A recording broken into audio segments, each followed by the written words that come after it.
তাহলে আমরা যেটা বলি কথা রাখি, এটা বিশ্বাস করেছেন তো? এবার আমি বলি সরকারি কর্মচারীদের, আপনাদের বলেছিলাম 1 মে থেকে 4% পে কমিশনের টাকাটা দেওয়া হবে।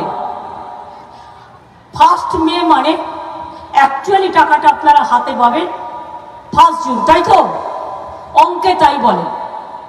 কিন্তু আমি তো আপনাদের দিদি হই, তাই আমি কি করলাম, আমি স্টেট আলোচনা করে আমরা এটাই ঠিক করলাম, এটা তো অলরেডি বাজেটে বলা আছে, আমরা 1 মে থেকে টাকাটা দেবো না, আমরা 1 এপ্রিল থেকে দেবো।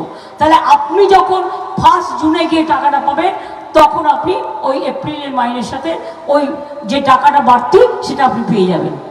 অর্থাৎ 1 মেতে আপনি মাইনে পাবেন 4% দিয়ে বেশি, সেটা 1 মে থেকে পেতেন, এটা কাউন্ট হবে 1 এপ্রিল থেকে।